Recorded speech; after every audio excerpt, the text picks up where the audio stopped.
What a crowd standing in. I like to call the meeting of Gallatin County Fiscal flag. I pledge allegiance to the flag of the United States of America, to the republic for which it stands, one nation, under God, indivisible, with liberty and justice for all.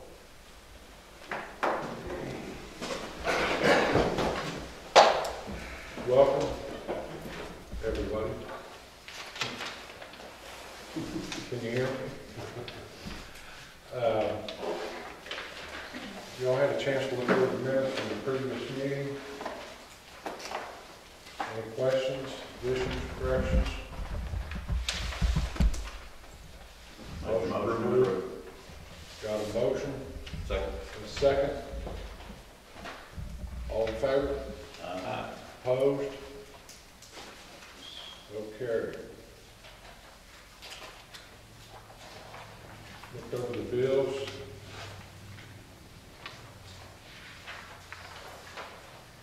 Did y'all get your blue sheet? You got the blue sheet too. Everybody got the blue sheet. Any questions? Changes, corrections? Motion to approve. So moved. Moved. Second. Second. All in favor? Aye. Opposed? So carried. Treasurer's report. I'll be reporting for the month of July, and we'll begin with the general fund receipts, $209,401.47. Disbursements, $151,574.53, leaving a balance in the general fund, including CDs, $348,089.23. In the road fund, we had receipts of $62,523.83.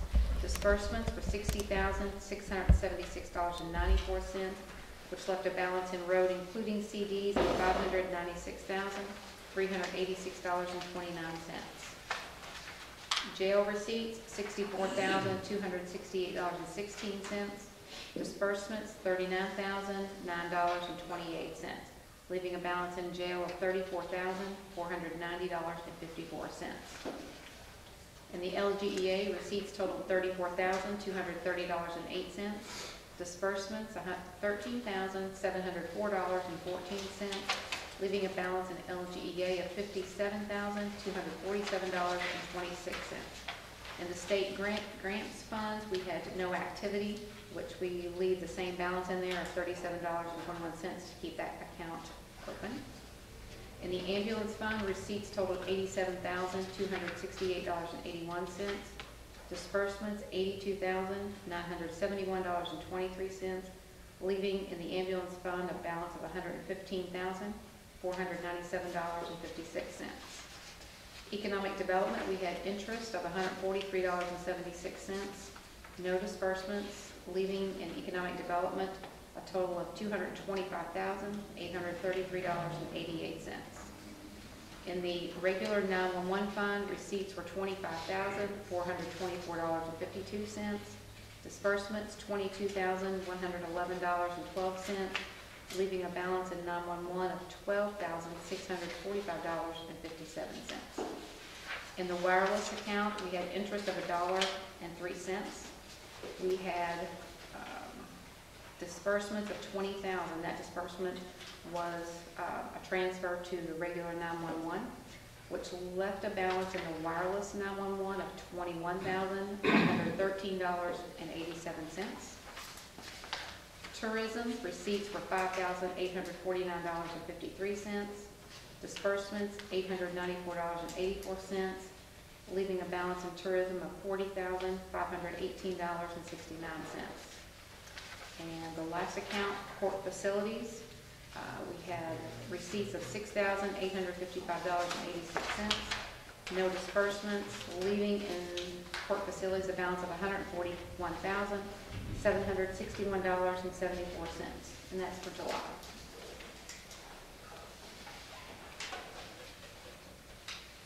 What's your pleasure? They're up. Motion to accept, So moved. second. Second. All in favor? Aye. Opposed? So carried.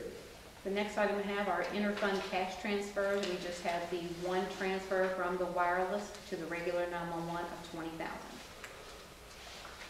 Make a motion to transfer the money. Second. Got a motion, second. All in favor? Aye. Opposed? So carried. Okay, and the other item, I give you that as a, just a separate handout, and that's our first amendment. And this is ordinance 081111. This is amendment number 1. And this is where we have the leftover or the carryover monies from the generator from our previous budget, because we did not complete that. They haven't delivered it yet, so we haven't paid the final payment. So we've got those monies that we're carrying over, as well as the donation from the city of Sparta. I thought we'd just do it all at one time. So we're going to amend the 911 fund budget to increase by $11,260.57. And of that, the $9,260.57 is the carryover for the Homeland generator, and then the $2,000 miscellaneous income from the city of Sparta.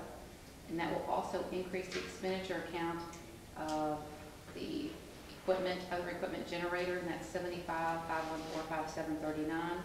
And to put the $2,000 in reserve and just move that where we may need it. And this will be the first reading. Motion to accept the amendment. Second. Motion second. All in favor? Aye. Opposed? So carried.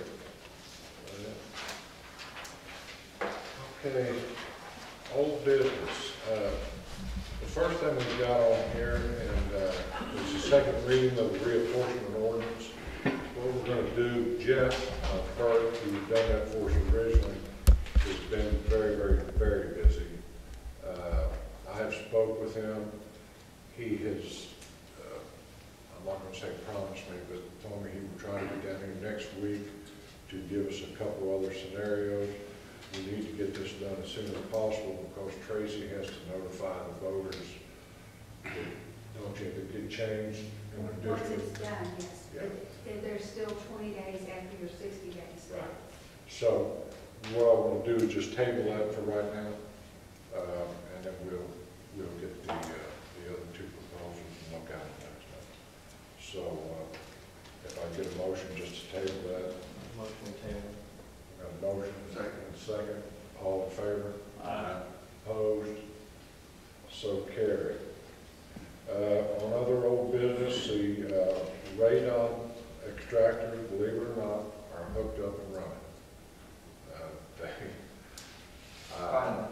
I didn't understand their scenario, but it worked good for us. What did they come down and re-changed all the motors and put low voltage, which will save us as far as electric. But why they done it, I don't know. Anyway, it's done, they're running, they're working. They told me to give it approximately 2 weeks to run, and then put the test canisters back out.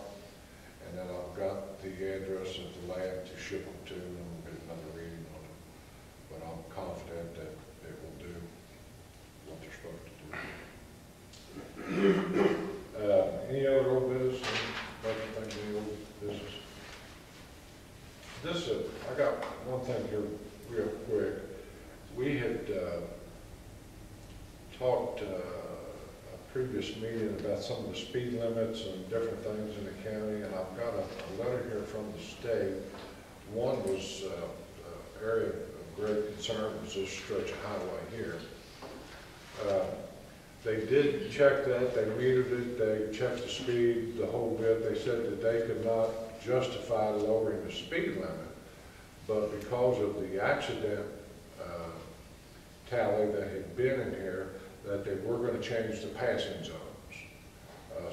And they were going to add additional signage of congested area, entrances or whatever. So that's a start. The no jailbreaking sign, Jeff, we're still working on that one. I'm trying to get them to change the wording of that a little bit. We're still trying to decide if they want to do that or not, but. Is there much hope for that, you think? I mean, You asked me at one time to look into ordinances, and I sent out and got no responses. Well, what they've done, and I know there's still some places that do have it, it says no jailbreaking. But somewhere, somehow, somebody has used that as a defense for an accident or a lawsuit, I'm sure. And so you can't say no jailbreaking anymore.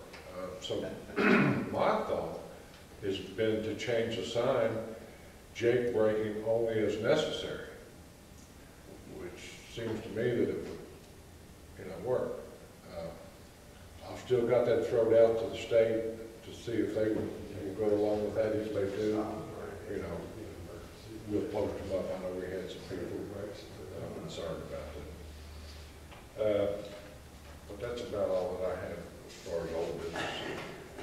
Anybody, anything else? Okay, new business. As you all notice, Shirley Warnick was going to come down, but she got called away, but she did leave us all a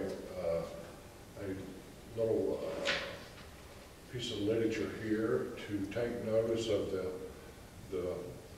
billboard, the posted board as we go out, and some of the comments and that people have had about the library and the new construction. And I've been up there a couple of times nosing around, and I'm excited about it. So apparently a lot of other people are too. So I'm looking forward to it to get it done and get it working. But anyway, needs to leave as we stand around after the meeting, take notice and read some of the comments. I'm sure they would appreciate it. The second item is I have, and I thought I had a copy of it, the state passed some legislation that basically I thought was in place before that. The coroner and the jailer has the right to put lights on their vehicle. There's a certain criteria that they've got to drive the speed limit, and the light's got to be a certain color, and one of them can use one color and one of them the other color.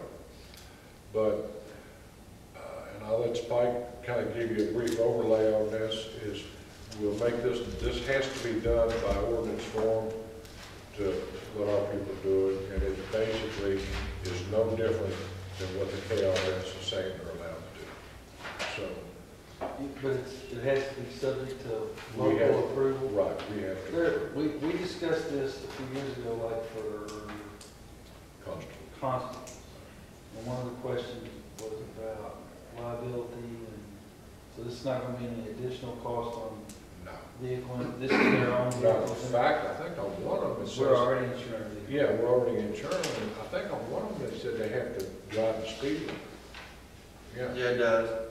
They Yeah. can't break speed limit. Yeah, so it's kind of what I thought was in place, but if you'll just give us a summary, Spike, and we'll let this be the first reading, and then we'll have the second reading the next time. Well, under the KRS 189, new section, their coroners and deputy coroners are now permitted to operate emergency vehicles and install red and blue lights along with siren on public or privately owned vehicles. So that'd be both our vehicles we provide or their own privately owned vehicles. However, the statute requires that the coroner or deputy coroner request permission from the county's legislative body, and that's why we need to have this reading, if you so choose, to allow them to have lighting and siren on their vehicles. You were saying about the speed limit.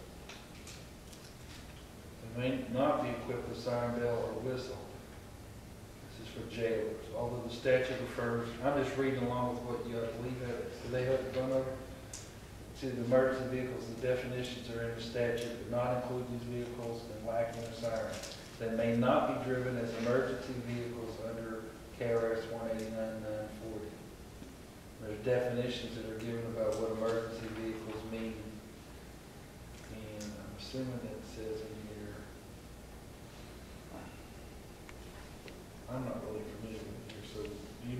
says about the speed. Yeah, right. Okay, may not be driven in excess of the speed limit. Only be used in responding to the scene of an emergency, and the vehicle may not be driven in excess of the speed limit. So, Usually the coroner's gonna be at accidents and places. yeah.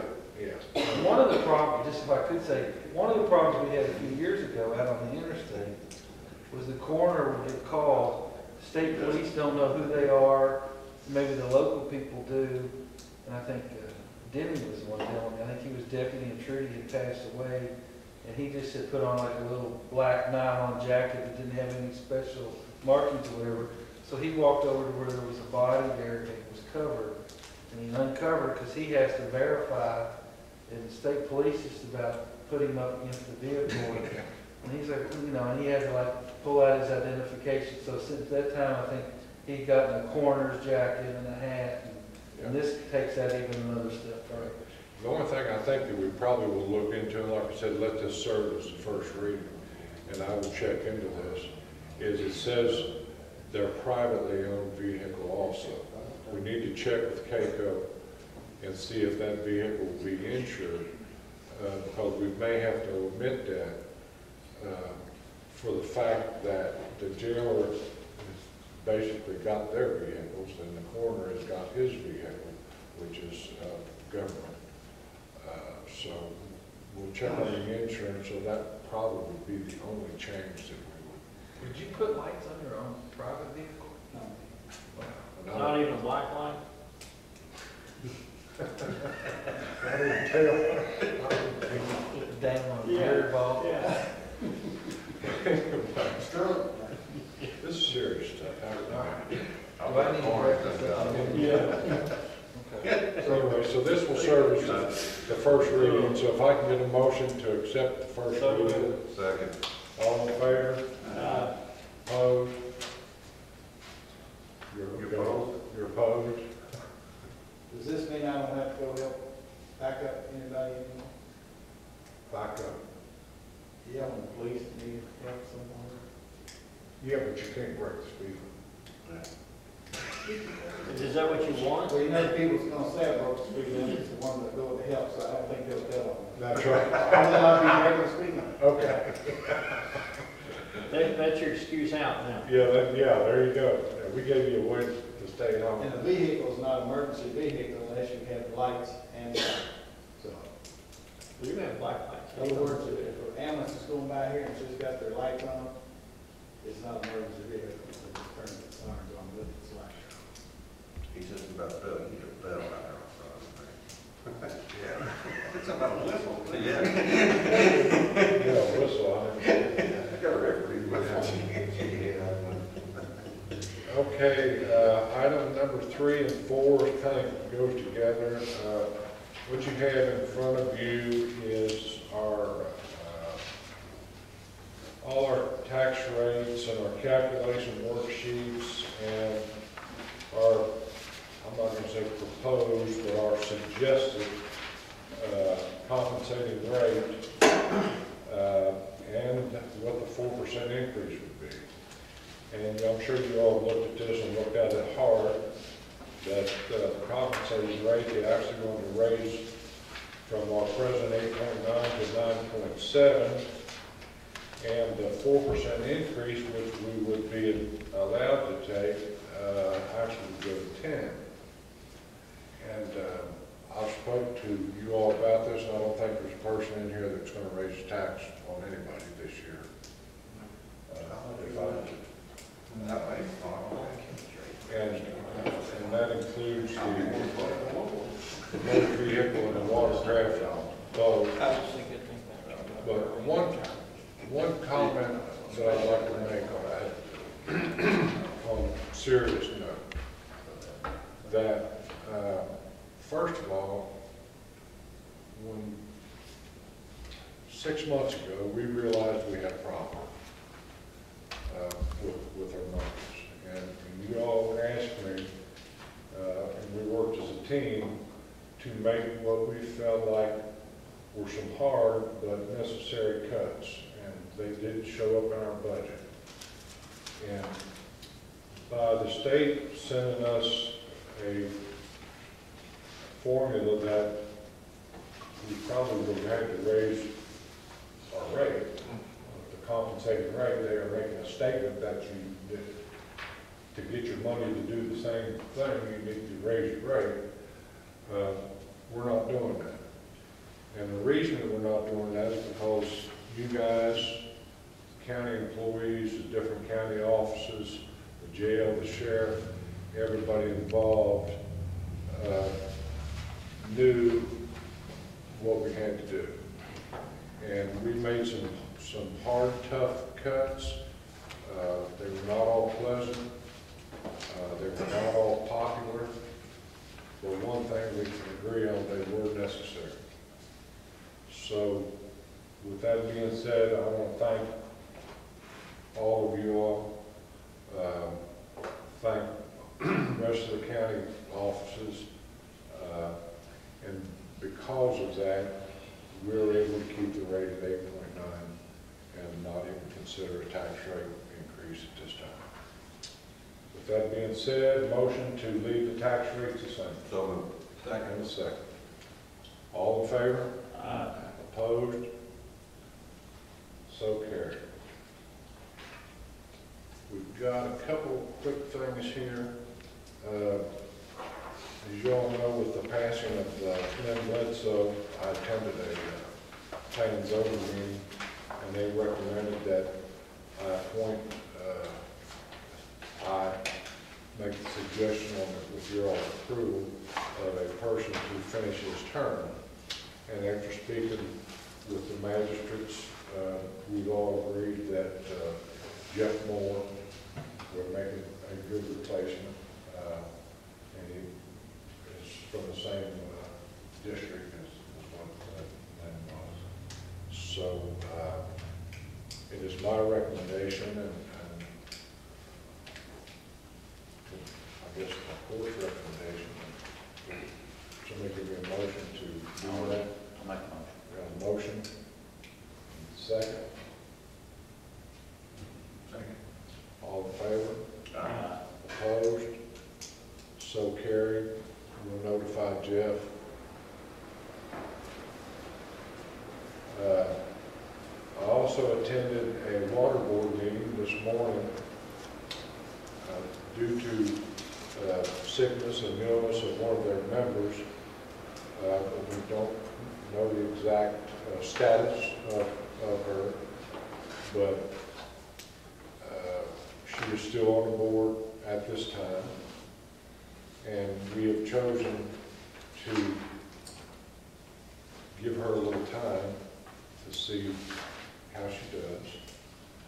But she also is not putting any kind of financial burden on the water board because she does not draw pay, because she's not attending. And she had a little insurance that they asked to cancel because it was messing up some of the benefits of the facility where she's at now. So there's basically no financial obligation on the benefit or burden on the water board. But they do need another member.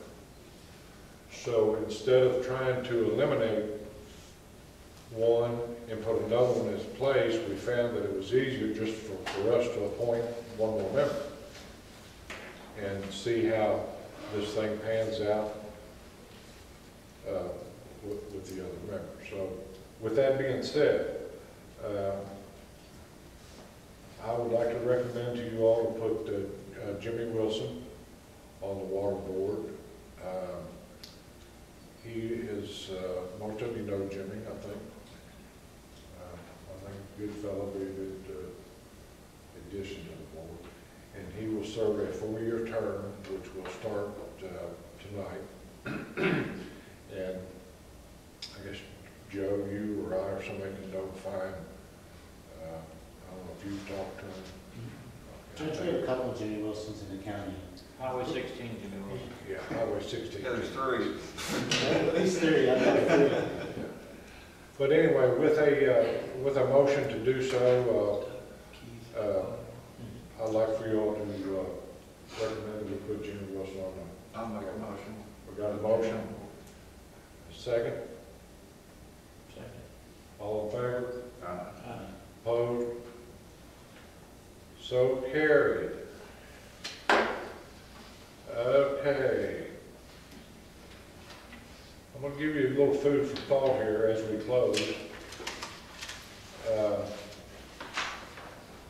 As you all well know, we have a 1% payroll tax in the county. The first $5,000 is exempt. This has created a nightmare for our businesses in the county. I mean, just a nightmare. And some of you probably remember, I was magistrate when this was imposed, and I didn't understand why it was done, but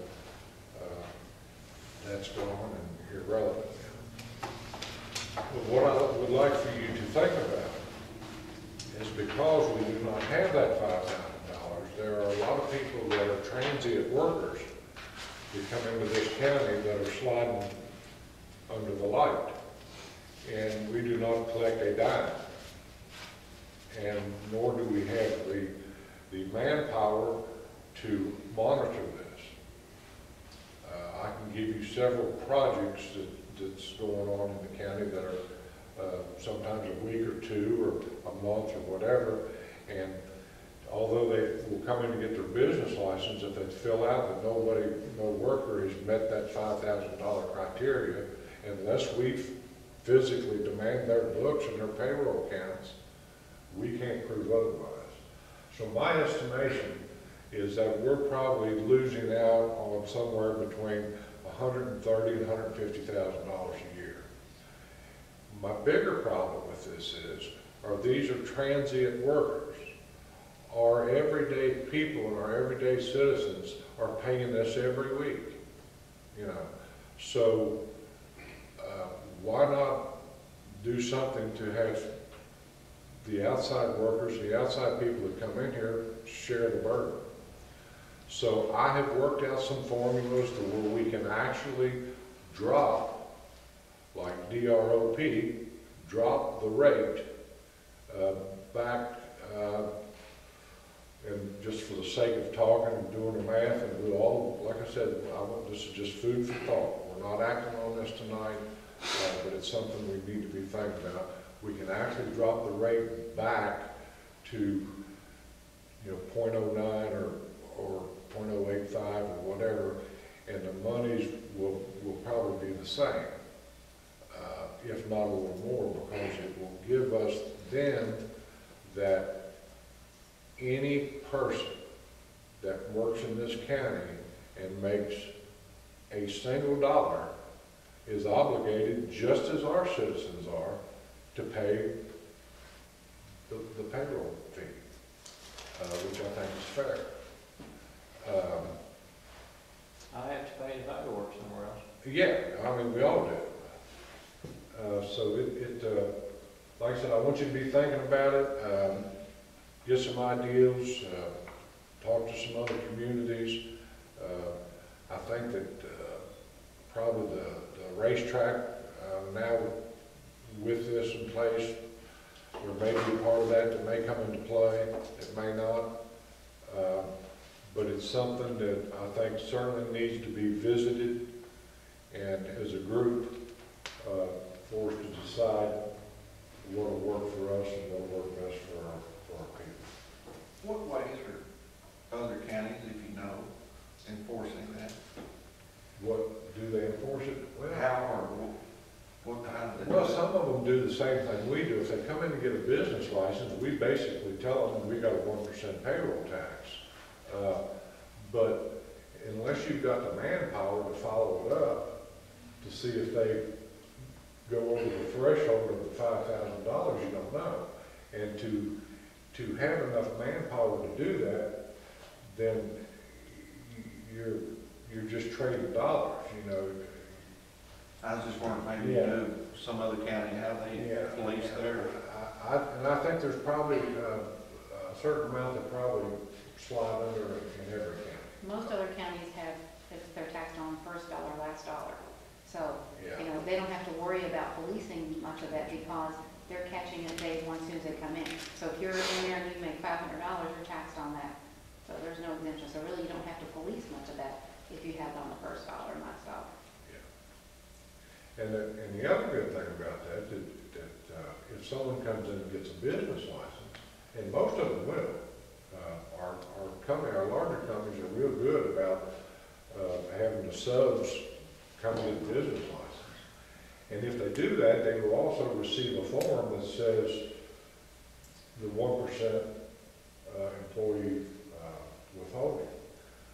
Now, if they get their business license and they come back next year and we pull the form and see that they've paid nothing, we can say, sorry about your business license, you didn't pay the payroll tax last year until you pay it. We're not going to issue a business license for this year. So it does give us a little bit of leverage on them.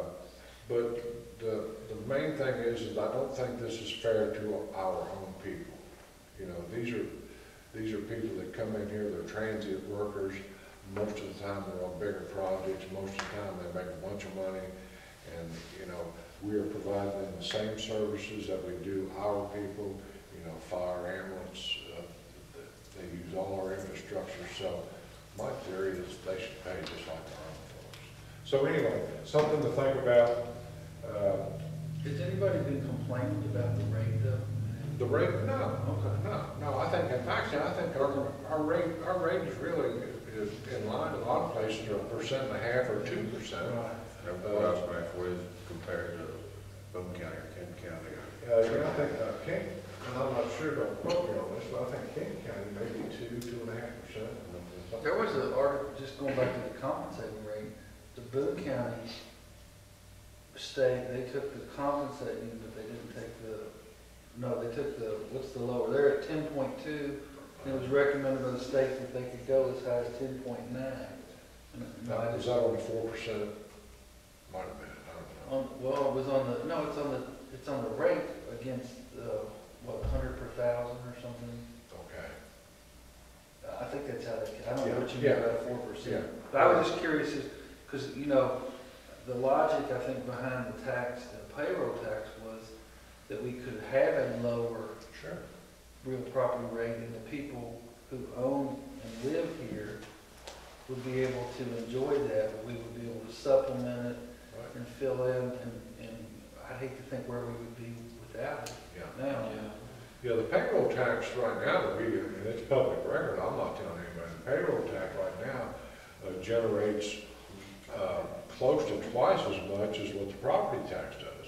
We're at about 700,000 on the payroll tax, and we're 4-something on the property tax. So the payroll tax is actually carrying this. I just asked you because Yeah. I have had numerous complaints, Sheila Ackerman from the very beginning, about why would we do that. And George and I, we obviously didn't really agree, and you were here on that debate. Yeah. But it just, from the standpoint that if you change it from the whole number to a point something or other, it goes back to, it's just another accounting step that they're gonna have to, it's just a number, but Yeah. I just was curious, other than the complaints about because the 5,000, you're saving somebody $50. 50 bucks. And that was, I guess, done for students and farm workers and people like that. But we're missing out on this other stuff. Right. I was just curious. What Yeah. And that's a good point, and I think that's the thing that we all need to look at, and see. 10% wouldn't even be noticeable to the individual, and it's just, like he said, it's complicates things. Yeah, it does, and the thing too is as long as we stay focused and keep a good attitude through this whole thing, is basically, this is proof.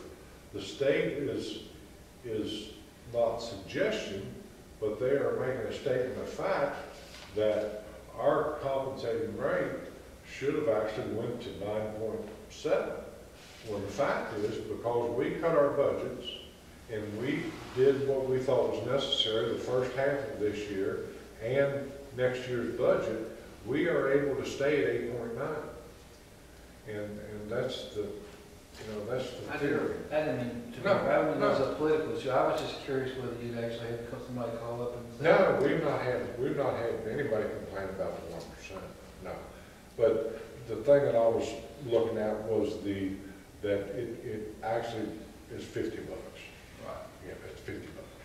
And I'm still getting the complaints about the $5,000 exemption. Oh, $5,000, yeah, I mean, that drives people Yeah. crazy because a lot of these big companies, it hits right in the middle of the paycheck. So they've got to compute and reset all the computers, and it's difficult. yeah, it's a nightmare. Judge, do winning race teams out here at the Speedway pay payroll tax? No, they do not. It's not considered income? Well, Well, Good you question. have to be careful. You have to be careful, because when we were looking at the payroll tax, there was an alternative where you could have just a straight income, a local income tax. So I don't know if there's a distinction there or not, I'm but just curious. they're not actually on a payroll with a purse or something like that. I don't know. I mean, Yeah. have you looked at it? I've researched with it, Okay. and to be honest, the racetrack and I've talked about just different scenarios. But with that being said, yeah. But anyways, food for thought. Y'all be thinking about it, and I think we're leaving money on the table, and it's outside money. It's transient. It's transient money. It's not our problem. Well, like you said, if we consider lowering the rate, we can offset that $50. Yes. It's really not a tax increase. No. So anyway, think about it. We want to, whatever we do, it needs to be in place. Probably will have to be a ordinance change, addendum to an ordinance or something, and will have to be in place by January of next year. Probably November would be better, that way we've got time to notify all the businesses. But please do be thinking about it. Anything else? Anybody? I would like to just tell you that I was subpoenaed to testify in a court hearing. It was on a Gallatin County case about Church Road, and I just wanted to report to you that I went, and they were picking my brain and asking me, was about the injunction between the parties in the civil case. So that litigation is ongoing.